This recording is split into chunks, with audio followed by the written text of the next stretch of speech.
Tajuk video pembentangan kami adalah konsep etika dan peradaban dalam masyarakat kepelbagaian.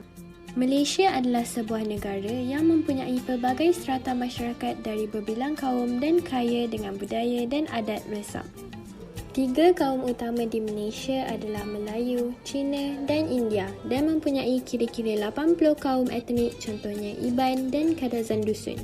Malaysia amat terkenal di Asia Tenggara dengan kepelbagaian masyarakat yang ada. Walau bagaimanapun, perpecahan dan salah faham amat mudah berlaku jika isu perpaduan tidak ditekankan. Isi pertama kami adalah berkaitan penggunaan bahasa dalam masyarakat kepelbagaian. Disebabkan terdapat berbilang kaum di Malaysia, sudah pasti bahasa yang digunakan juga adalah berbeza-beza, seperti bahasa Melayu, bahasa Mandarin, bahasa Tamil dan pelbagai lagi jenis bahasa mengikut kaum yang berbeza. Kerajaan Malaysia telah memutuskan bahawa bahasa Melayu sebagai bahasa kebangsaan di Malaysia. Akan tetapi, setiap orang bebas untuk menggunakan mana-mana bahasa yang diingini. Hal ini menunjukkan betapa toleransinya Malaysia terhadap kepelbagaian masyarakat di negara ini. Contoh isu hangat adalah majikan yang memilih pekerja yang mahir bahasa Cina sahaja dalam sektor pekerjaan. Seseorang pekerja perlulah dipilih berdasarkan kelayakan dan kemahiran yang ada tanpa sebarang diskriminasi seperti ini. Isu diskriminasi kaum amatlah bahaya kerana boleh memecah belahkan perpaduan kaum di Malaysia. Hasil satu kajian Dr. Huak Aun Lee, Universiti Malaya dan Dr. Muhammad Abdul Khalid, UKM yang bertajuk Degrees of Discrimination, Race and Graduate Hiring in Malaysia mendapati bahawa terdapat diskriminasi pekerjaan yang berlaku di dalam sektor kejuruteraan. Peratusan dipanggil untuk temuduga adalah 2.9% bagi kaum Melayu dan 24.8% bagi kaum Cina. Manakala sektor kewangan pula 5.7% Melayu dan 19.1% Cina. Oleh itu, majikan sewajarnya memilih pekerja dengan mengambil kira kemahiran berbahasa asing merupakan bonus pemilihan bukan sebagai syarat utama dan tanpa mengira kaum. Isi kedua kami mengupas tentang kepelbagaian ajaran agama dan kefahaman yang berlainan yang wujud di Malaysia. Malaysia merupakan negara yang berbilang budaya dan agama. Agama rasmi di Malaysia adalah agama Islam.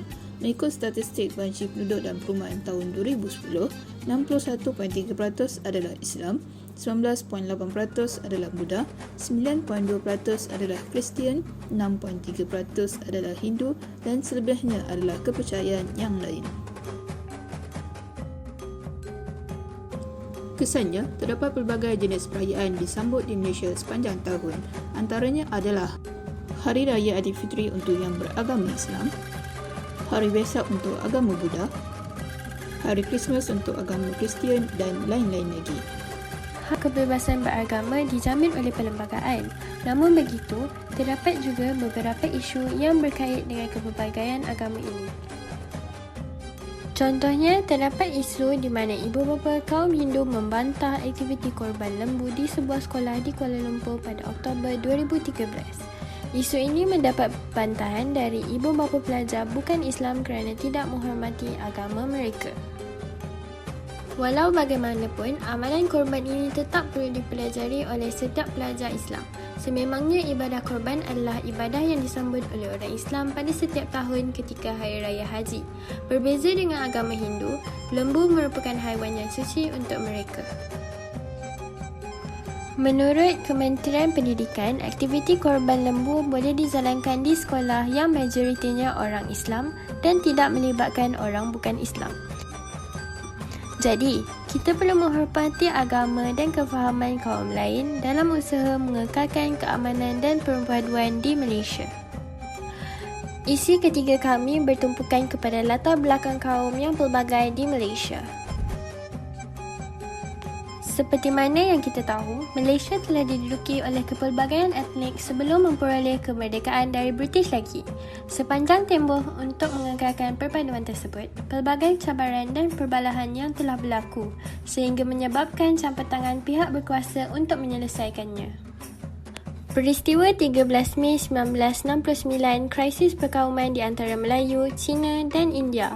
Walaupun kisah ini telah berlaku 53 tahun yang lalu, dengan perubahan dasar yang telah dilakukan, keamanan antara kaum dapat dilihat dengan mata kasar. Contoh isu yang berkaitan adalah isu pentadbiran sekolah yang mengasingkan kegiatan kurikulum berdasarkan bangsa dan jantina. SMK Datuk Menteri Luar di Batu Pahat telah mengeluarkan surat panduan pendaftaran kurikulum pelajar tingkatan 1 mengikut kaum dan jantina tertentu untuk kelab sukan dan unit beruniform. Hubung pendaftaran dan penyertaan dalam aktiviti kurikulum. Kesilapan yang berlaku adalah tidak disengajakan. Pengetua sekolah tersebut juga telah menghadap Tunku Mahkota Johor, Tunku Ismail untuk berbincang dan permohonan maaf atas kesilapan tersebut. Hal ini menunjukkan betapa seriusnya isu perkauman perlu ditangani lagi-lagi ia bermula di dalam alam persekolahan. Kesimpulannya, tugas kita sebagai rakyat adalah mengekalkan keamanan dengan menolak sebarang aktiviti pencetus kontroversi serta mengamalkan komunikasi yang baik untuk mengeratkan perpaduan. Keunikan dan keistimewaan rakyat Malaysia yang berbilang bangsa dan agama menjadikan Malaysia antara negara yang paling damai di dunia. Justru itu, marilah kita bersama-sama bersatu padu dalam mengekalkan perpaduan Malaysia.